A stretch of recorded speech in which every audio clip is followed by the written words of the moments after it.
ધોરણ 7 ગણિત પ્રકરણ નંબર 3 માહિતીનું નિયમન. આજે સ્વાધ્યાય 3.1ના આપણે બાકીના જે રહેલા પ્રશ્નો છે એ આજે પાર્ટ બી એટલે કે પાર્ટ 2માં શીખીશું. અગાઉ પાર્ટ 1માં આપણે માહિતી નિયમનમાં આવતી સમજૂતી અને મધ્યસ્થ અને બહુલક વિશેની વાત કરી હતી અને સ્વાધ્યાય 3.1ના માહિતીનો વિસ્તાર શોધવા જેવા દાખલા જોયા હતા. તો શરૂ કરીએ આપણું સ્વાધ્યાય 3.1 બાકીના પ્રશ્નો. પ્રશ્ન નંબર 5 આપણે આવ્યા હતા. અગાઉના 1 થી 4 પ્રશ્નો અને સમજૂતીની વાત પાર્ટ 1માં થઈ ગઈ. જેણે ન જોયો હોય તે ચેનલ પર જઈને પાર્ટ 1 જોઈ શકે છે. નીચે દર્શાવેલ કોષ્ટક દરેક ખેલાડી 4 રમતમાં મેળવેલા અંક દર્શાવે છે, જેમાં ખેલાડી A, B અને C એમ 3 જુદા ખેલાડી છે. અને રમતની વાત કરીએ તો રમત 1, 2, 3 અને 4 એમાં મેળવેલા અંક ગુણ બરાબર નીચે મુજબ છે અને એના આધારે આપણે નીચેના પ્રશ્નોના જવાબ આપવાના છે. પહેલો પ્રશ્ન છે, દરેક રમતમાં A વડે મેળવેલ અંકની સરાસરી. બરાબર, તો પહેલા પ્રશ્નમાં આપણને કીધું છે કે એ ખેલાડી જે છે તેણે મેળવેલ અંકની સરાસરી. તો એ ખેલાડી માટેના અંકની સરાસરી શોધવી હોય તો આપણે ચારેય રમતોનો સરવાળો કરવો પડે. આપણે વિગતે જોઈએ તો ખેલાડી એ વડે મેળવેલ અંકની સરાસરી મેળવેલા કુલ અંક છેદમાં કુલ રમત. તો એની જે રમતના અંકો હતા 14 + 16 + 10 + 10 જે આપણે અહીંયા જોઈ ગયા. બરાબર, એટલે એની સરાસરી માટે આપણે 4 જે આ અંકો છે 14, 16, 10, 10નો સરવાળો કરીશું અને છેદમાં કુલ 4 રમત થશે. એટલે 10 ને 10 20, 20 30, બરાબર 40 અને 50, એટલે ટૂંકમાં 50 સરવાળો થશે અને છેદમાં રમત હતી 4. હવે 50 / 4 કરો એટલે આપણને જવાબ મળે 12.5. કારણ કે 12 × 4 = 48 અને પછી 2 વધે એટલે શૂન્ય મૂકવું પડે અને 12 પછી પોઈન્ટ મૂકવાનું થાય અને 4 × 5 = 20 એટલે 12.5 આપણને ભાગાકાર કરતા જવાબ મળશે. અહીંયા બાળ મિત્રો આવા સરાસરી કે મધ્યકના દાખલાઓમાં ઘણીવાર જવાબ પોઈન્ટમાં હશે, માટે થોડું ભાગાકારમાં ધ્યાન રાખવું. તો આપણે અહીંયા કહી શકીએ કે ખેલાડી એ વડે મેળવેલા અંકની સરાસરી 12.5 છે. એવી જ રીતે બીજું છે, ખેલાડી C માત્ર 3 રમતો રમ્યો છે. અહીંયા આપણને શું કીધું છે કે દરેક રમતમાં C વડે મેળવેલા અંકની સરાસરી જાણવા માટે તમે કુલ સંખ્યાને 3 વડે ભાગશો કે 4 વડે. શા માટે? એટલે આપણે અહીંયા C ખેલાડીની વાત કરીએ તો એમાં એક રમત તે રમ્યો જ નથી. અહીંયા કોઈ અંક આવશે નહીં આવે. તમે શાળાએ ન આવ્યા હોય તો ત્યારે તમારી હાજરી પુરાય નહીં. એ જ રીતે રમત 3 એ રમ્યો નથી તો એનો અંક કોઈ આવ્યો નથી, એટલે ત્યાં 0 ગણાશે. ટૂંકમાં એ રમત એ રમ્યો નથી. એટલે જાણવા માટે કુલ સંખ્યા 3 વડે આપણે ભાગવાના થાય. તો આ થયા બરાબર આ પ્રશ્નની કારણની વાત, જે આપણે અહીંયા ફરીથી રિપીટ કરીએ. ખેલાડી C માત્ર 3 રમત રમ્યો છે, કારણ કે રમત નંબર 3 તે રમ્યો નથી. એનાથી આગળ પ્રશ્ન 3 છે કે B ચારેય રમતમાં રમ્યો છે. તમે તેની સરાસરી કેવી રીતે શોધશો? અને એની પછીનો છે કોનો દેખાવ સૌથી સારો છે. તો B રમતની સરાસરી શોધી નાખશું અને પછી અહીંયા ત્રણેયની સરાસરી સંપૂર્ણ કરી શોધ્યા પછી કોનો દેખાવ સારો છે નક્કી કરી શકશું. તો હવે આપણે સ્લાઇડ નંબર 3 જવાનું થશે. અહીંયા ખેલાડી Cની સરાસરી આપણે શોધીએ તો ખેલાડી Cના અંકની સરાસરી જાણવા તેણે મેળવેલા કુલ અંકને 3 વડે ભાગવા પડે. બરાબર. એટલે ખેલાડી સી વડે મેળવેલા અંકની સરાસરી, તો મેળવેલા કુલ અંક અને છેદમાં કુલ રમત. શું આવ્યું કે મેળવેલા કુલ અંકો છેદમાં કુલ રમત. અને કોષ્ટક પરથી આપણે એના અંકો જોઈશું તો એક રમત એ રમ્યો નથી એટલે એનું કંઈ લખવાનું જરૂર નથી, અથવા તો 0 લખવા પડે. એટલે આપણે 3 અંકો જ લખ્યા છે, તો અહીંયા આવશે 8 + 11 + 3, એ આપણા કોષ્ટક પરથી લખ્યા. અને કુલ 3 રમત રમ્યો છે એ આપણે ચકાસી જોયું, આગળ ચર્ચા કરી, એટલે અહીંયા 3 લખાશે. હવે 11 ને 8 19 ને 3 કેટલા થશે, તો 32. પણ તમે 11 ને 8 19 ને 3 જોશો તો કેટલા થાય છે, તો અહીં બાળ મિત્રો આપણે કોષ્ટક પરથી જોઈએ તો અહીંયા 11 8 અને 13 આવે છે. એટલે ત્યાં તમારે 1 અને 3 એટલે કે 13 લખવા પડે, અને 13 11 અને 8 ત્રણેયનો સરવાળો કરો, બરાબર, તો તમને મળશે 32. અને 32 / 3 અને 32 / 3 કરો એટલે આપણને જવાબ મળશે 10.67. બરાબર. એટલે અહીંયા 3ની જગ્યાએ 13 લખવાના છે, જે ભૂલવાનું નથી. બરાબર. તો કોષ્ટક પ્રમાણે 13 11 અને 8 છે એટલે એનો સરવાળો થયો 32 / 3 કરતાં આપણને જવાબ મળ્યો 10.67. તો એ આપણો જવાબ થયો ખેલાડી સી માટેની સરાસરીનો. હવે આગળ આપણે જોઈએ તો ખેલાડી બી વડે મેળવેલા અંકની સરાસરી, તો મેળવેલા કુલ અંક છેદમાં કુલ રમત. 6 ને 4 10, 10 ને 8 18, અને એક રમતમાં 0 છે એટલે 18/4, અને 18/4 આપણને મળ્યા. તો આપણે 18/4 કરીએ તો ચોખ્ખું 16નો ચોગડો વધી ન આવે, પણ ભાગફળમાં 4 આવ્યા અને શેષમાં 2 વધે, તો 2 વધે એટલે આપણે ભાગ ચલાવવા માટે 2 ને શૂન્ય લેવું પડે, એટલે 4 × 5 = 20 વડે ભાગ ચાલે, પણ પોઈન્ટ મૂકવું પડે એટલે આપણે 4.5 જવાબ આવે છે. આ રીતના ભાગાકાર તમે અગાઉના બધા જ ધોરણમાં શીખ્યા છો, તેને તમારે રફ કામમાં કરી અને અહીંયા જવાબ લખવાનો. તો 4.5 થયા. ખેલાડી બી વડે મેળવેલ અંકની સરાસરી 4.5 થાય છે. દરેક ખેલાડીમાંથી ખેલાડી એના અંકની સરાસરી સૌથી વધારે હોવાથી ખેલાડી એનો દેખાવ સૌથી વધારે સારો છે. બરાબર. આપણે જે કાંઈ સરાસરી શોધી એમાં જે ખેલાડી એ હતો એની સરાસરી કેટલી છે, 12.5 છે. બરાબર, જે સૌથી વધારે છે. એટલે 12.5 સૌથી વધારે છે, એટલે અહીંયા આપણે એનો દેખાવ સૌથી વધારે સારો છે એવું કહીશું. તો આ હતી કોષ્ટક પ્રમાણેના પ્રશ્નોની વાત. આગળની સ્લાઇડ જોઈએ તો પ્રશ્ન નંબર 6 આવે છે. પ્રશ્ન નંબર 6માં આપણને કંઈક એવું કીધું છે કે વિજ્ઞાનની એક કસોટી, એમાં વિદ્યાર્થીઓના એક સમૂહે 100માંથી કેટલામાંથી 100માંથી પ્રાપ્ત કરેલ ગુણ 85 76 90 85 39 48 56 95 81 અને 75 છે. તો આપણે આ જે પ્રશ્નો છે એનો જવાબ મેળવવાનો છે. તો સૌથી પહેલો પ્રશ્ન એમાં એમ છે કે વિદ્યાર્થીએ મેળવેલ સૌથી વધુ અને સૌથી ઓછા ગુણ.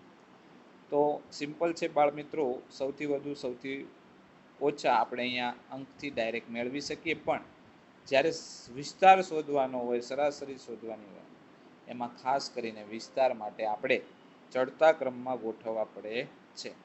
આપણી પાસે જે કંઈ પ્રાપ્તાંક હોય, બરાબર, માહિતી હોય, તેને આપણે ચડતા ક્રમમાં લખીશું. એટલે અહીંયા આપણે લખ્યું કે વિજ્ઞાનની કસોટીમાં 10 વિદ્યાર્થીઓએ પ્રાપ્ત કરેલ ગુણને ચડતા ક્રમમાં ગોઠવીએ તો આપણને અહીંયા તમે જોતા જશો તો સૌથી નાનું કયું છે 39, તો એને લખવાનું.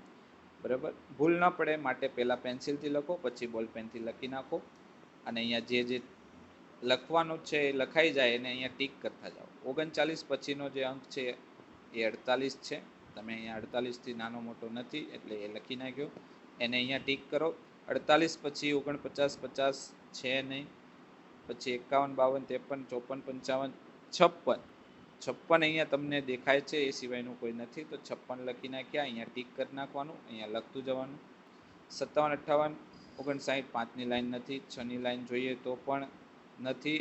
હવે 7ની લાઈનવાળા જોઈએ તો 1, 76 આવ્યું અને 75 આવ્યું, તો 75, 76 બંનેને લખી નાખ્યા, અહીંયા ટીક કરી નાખ્યા. આવી રીતે તમારે ચડતા ક્રમમાં ગોઠવી દેવાના. હવે એકનો એક અંક 2 વાર હોય તો એને 2 વાર લખવા પડશે. ખાસ યાદ રાખજો, એકનો એક વાર 2 વાર હોય, 3 વાર હોય, 4 વાર હોય, જેટલી વાર હોય એટલી વાર ગોતીને લખતું જવાનું અને અહીંયા ટીક કરી દેવાનું. એટલે અહીંયા 85 આવી જશે. 90 અને 95 આપણે બરાબર છેલ્લે વધશે એ પણ અહીંયા લખી નાખ્યા. આમ આપણે વિજ્ઞાનની જે કસોટી હતી એમાં 10 વિદ્યાર્થીઓના પ્રાપ્ત કરેલા ગુણને ચડતા ક્રમમાં ગોઠવ્યા. બરાબર. ચડતા ક્રમમાં ન ગોઠવો તો ઉતરતા ક્રમમાં ગોઠવવા પડે. આગળ જોઈશું આપણે બીજા પ્રશ્નોમાં, પણ બને ત્યાં સુધી ચડતા ક્રમમાં ગોઠવવું તમારી માટે કેવું રહેશે? ઇઝી રહેશે. એટલે બાળ મિત્રો, સરળતા માટે ચડતો ક્રમ જ ઉપયોગમાં લેવો એ તમારી માટે હિતાવહ છે. પહેલો પ્રશ્ન જોઈએ, પ્રશ્ન નંબર 6નો, કે અહીં સૌથી વધુ ગુણ 95 અને સૌથી ઓછા ગુણ 39, જે આપણે ચડતા ક્રમમાં જોઈ ગયા. બરાબર. તો પહેલા પ્રશ્નનું સોલ્યુશન ચડતો ક્રમ મેળવતા મળી જાય છે. એટલે 39 સૌથી ઓછા અને સૌથી વધુ ગુણ છે 95.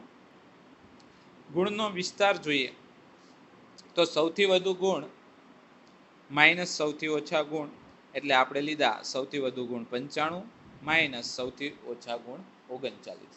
તો 95માંથી 39 જાય એટલે આપણને મળશે 56. કેટલા મળશે? 56 મળે છે. હવે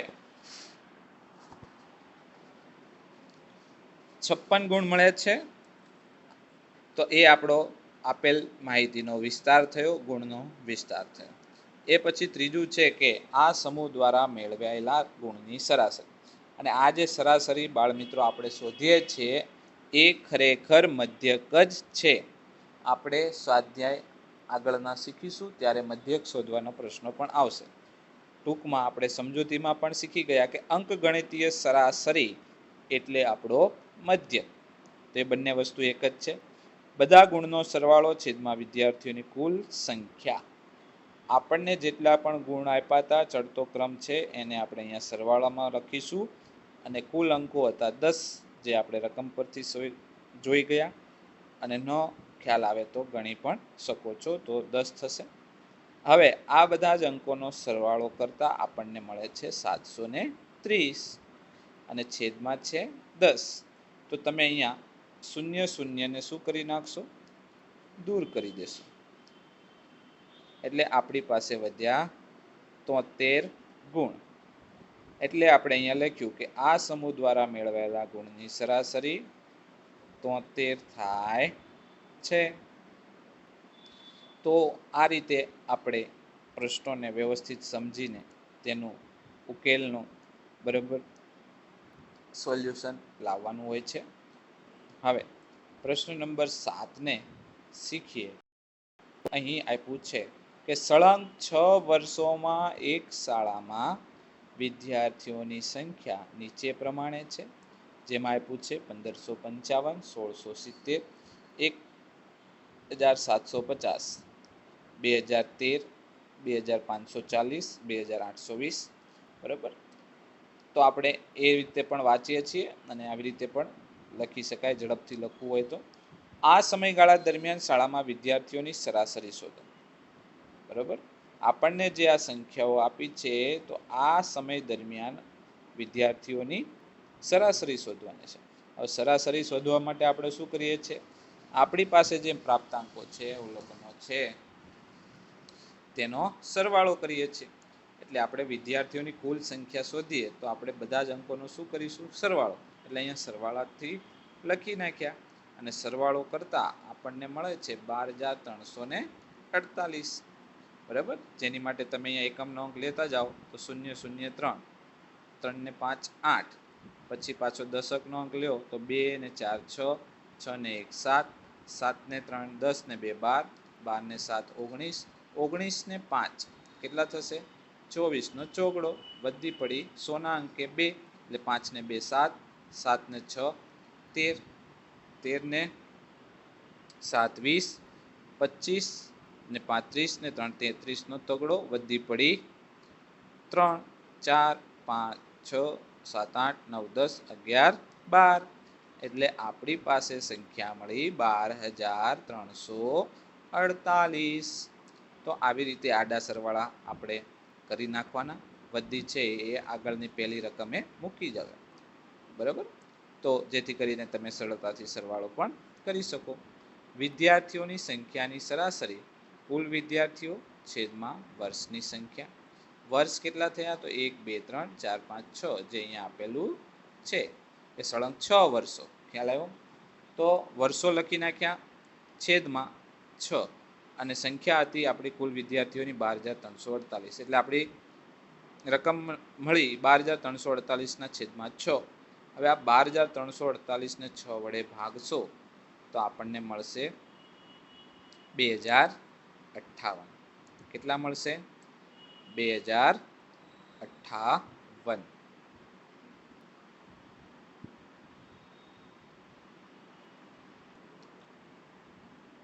હવે ભાગાકારની મેં વાત કરી, તો આપણે ભાગાકાર પણ અહીંયા સમજીએ. તો આપણી પાસે 12,348, એને ભાગ્યા આપણે શું કરીશું? 6 કરીશું. તમારે રકમ પર આવી રીતે દાખલામાં સાથે નથી લખવાના. રકમમાં દાખલો ગણ્યા પછી બાજુમાં આવી રીતે લીટી કરી આ ભાગાકાર અહીંયા એક દર્શાવી દેવાનો. દાખલામાં આ બધું રફમાં કરવાનું હોય છે પરીક્ષામાં, જેથી કરીને એનું પણ ધ્યાન રાખજો. તો 12,348 નો 6 વડે ભાગ ચલાવીએ એટલે પહેલા 2 અંકો લઈએ તો 6 દુ 12, એના થઈ જાય 0 0. પછી આપણે 3 ને નીચે ઉતારીએ તો ભાગ ચાલશે નહીં, એટલે 4 ને પણ ઉતારવા પડે. અને જ્યારે 2 અંકોને એક સાથે ઉતારો એટલે આપણે અહીંયા 0 લઈએ છીએ. હવે 6 પંચા 30, એટલે અહીંયા 30 વડે જોઈએ તો બાદબાકી કરતાં આપણને મળશે 4 અને 0. હવે આ જે 8 વધ્યા હતા એને આપણે લઈ લીધા નીચે, એટલે આપણી સંખ્યા થઈ 48. તો 6 વડે ભાગ પાડતા 8 6 48 મળે, એટલે અહીંયા ભાગફળમાં 8 અને 48 અહીંયા મૂકી દીધા, એટલે શેષ થઈ ગઈ 0 0, એટલે 0 0.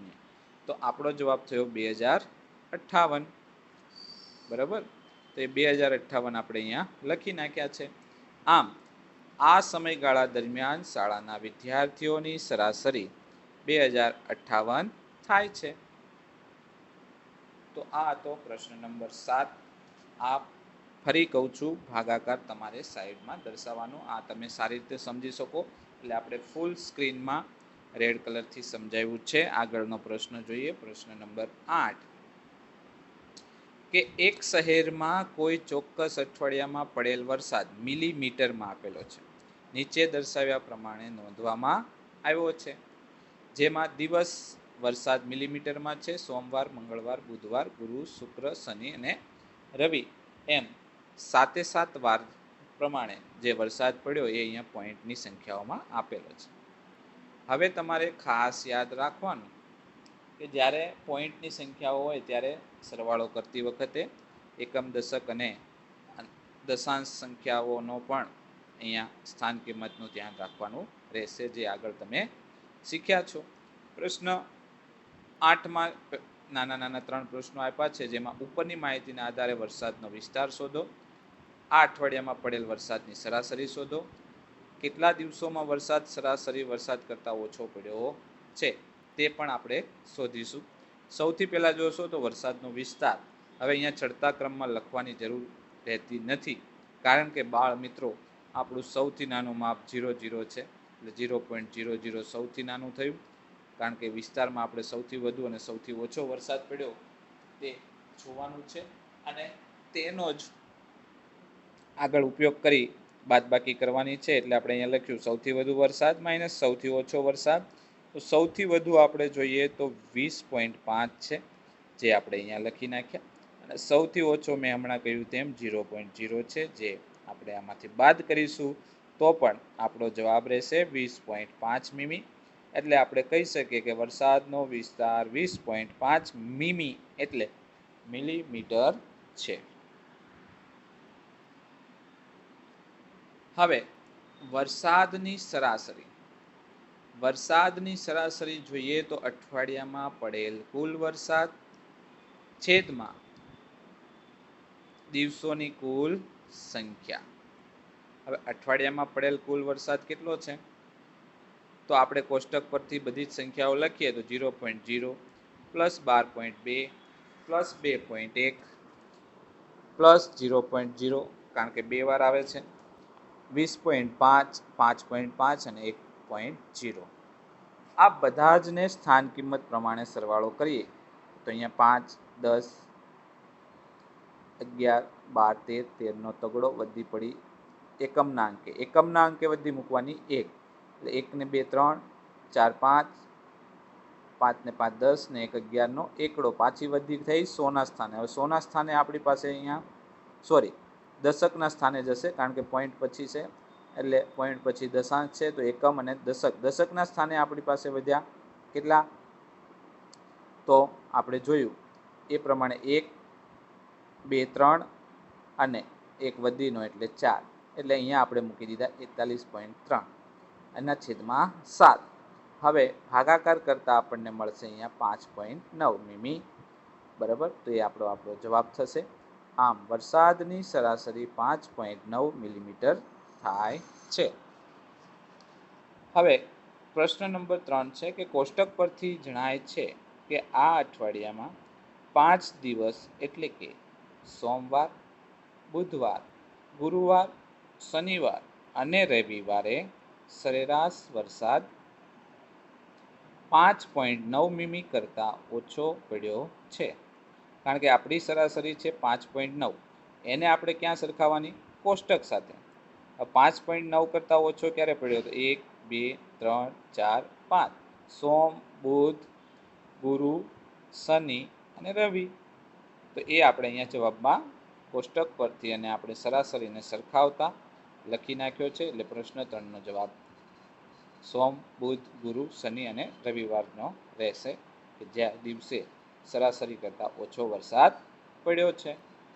હવે એની પછીનો પ્રશ્ન જોઈએ તો આપણી પાસે છે પ્રશ્ન નંબર 9, જેમાં આપણને કહ્યું છે કે 10 છોકરીઓની ઊંચાઈ સેમીમાં માપવામાં આવી અને નીચે દર્શાવ્યા પ્રમાણે પરિણામ મળ્યું. જેમાં પહેલું છે 135 150 પછી 139 128 151 132 146 146 149 143 અને 141. સૌથી વધુ ઊંચાઈ ધરાવતી છોકરીની ઊંચાઈ કેટલી એ આપણે શોધવું છે. એટલે ટૂંકમાં અહીંયા પ્રશ્ન 1 થી 5 સુધી આપેલા છે પ્રશ્ન નંબર 9ના પેટા પ્રશ્નોમાં. તો એમાં સૌથી વધુ ઊંચાઈ ધરાવતી છોકરીની ઊંચાઈ આપણે શોધવી હોય અને આગળ વિસ્તાર પણ શોધવાનો છે. એટલે આપણે અહીંયા 10 છોકરીઓની આપેલી ઊંચાઈને ચડતા ક્રમમાં ગોઠવી દીધી છે. પછી બાકીની બધી ગણતરીઓ આપણે કરીશું. તો સૌથી વધુ ઊંચાઈ ધરાવતી છોકરીની ઊંચાઈ 151 સેમી એને મેળવવા માટે આપણે અહીંયા ચડતા ક્રમમાં આપણી સંખ્યાઓ લઈ લીધી છે. 128 132 135 139 141 143 146 આવી રીતે 151 સુધી આપણું રહે છે. આ વસ્તુ ચડતા ક્રમમાં લખતી વખતે તમારે રકમ પ્રમાણે ટીક કરતું જવાનું, ચડતો ક્રમ ગોઠવતો જવાનું અને છેલ્લે તમારા કુલ અહીંયા લખાયેલા અંકો છે એને રકમ સાથે જોઈ લેવાના, કોઈ વધારે ઓછું નથી. એટલે થોડી વધારે સચોટતા અહીં રાખવાની રહેશે. એમાં પ્રશ્ન 1 જોઈએ હવે તો સૌથી વધુ ઊંચાઈ ધરાવતી છોકરી આપણને મળી ગઈ 151 સેમી, જે અહીં આપણે પ્રશ્ન 1માં લખી. પ્રશ્ન 2ની સૌથી ઓછી ઊંચાઈ ધરાવતી છોકરીની ઊંચાઈ જોવી હોય તો આપણે ચડતો ક્રમ ગોઠવી દીધો છે. એટલે અહીંયા આપણને મળી ગઈ 128 સેમી. તો આવી રીતે કરવાથી પ્રશ્નમાં ભૂલ પડવાની શક્યતા પણ આવા પ્રશ્નોમાં રહેતી નથી. અને માહિતીનો વિસ્તાર શોધતી વખતે તો આપણે સૌથી વધુ ઊંચાઈ માઇનસ સૌથી ઓછી ઊંચાઈ આપણે જરૂરી છે. અને આગળ જે મધ્યક શોધવા માટે તો સરાસરીનો ઉપયોગ કરીએ જ છીએ, પણ બહુલક અને મધ્યસ્થ શોધવા માટે પણ આ ચડતા ક્રમ કે ઉતરતા ક્રમની જરૂર પડે છે. તો ચડતો ક્રમ લખવો એટલા માટે જરૂરી છે. હવે આપણે 151 વધુ ઊંચાઈ છે ને, સૌથી ઓછી ઊંચાઈ છે 128. તો 151 - 128 કરતાં આપણને મળે છે 23 સેમ. તે થયો માહિતીનો વિસ્તાર. હવે છોકરીઓની સરાસરી ઊંચાઈ શોધવી છે. તો છોકરીઓની કુલ ઊંચાઈ છેદમાં છોકરીઓની કુલ સંખ્યા. તો 128 પ્લસ આપણા જેટલા પણ અંકો છે ચડતા ક્રમના એ બધાને સરવાળાની નિશાનીથી લખી નાખીશું અને છેદમાં લખીશું 10. ટૂંકમાં બધાનો સરવાળો આપણને મળશે 14, એટલે કે 1414. એના છેદમાં કેટલા? 10 છે. તો 1414 છેદમાં 10. તો આપણને પોઈન્ટ કાપતા એક અંકે પોઈન્ટ કપાશે એટલે આપણી પાસે થયું 141.4 સેમી. કેટલા થાય છે? 141.4 સેમી. એની પછીનો પ્રશ્ન છે બી. એમાં આપણને અહીંયા કીધું છે, શું કીધું છે? કેટલી છોકરીઓની ઊંચાઈ સરાસરી ઊંચાઈ કરતાં વધુ? તો આપણે જે ચડતો ક્રમ લખ્યો છે અહીંયા બાળ મિત્રો, એમાં જોઈએ તો આપણી જે 141.4, તો 141.4 થી વધુ હોય એવી 143, 146, 149, 150 ને 151 જે અહીંયા દેખાય છે ચડતા ક્રમ પરથી આપણે લખી નાખી. આમ 1, 2, 3, 4, 5 5 છોકરીઓની ઊંચાઈ એ સરાસરી ઊંચાઈ કરતાં વધુ છે, જે આપણને પ્રશ્નો પરથી અને ચડતા ક્રમ પરથી મળે છે. તો આ હતો પ્રશ્ન નંબર 9. અહીંયા બાળ મિત્રો આપણું આ સ્વાધ્યાય પૂર્ણ થાય છે. Thank you for watching.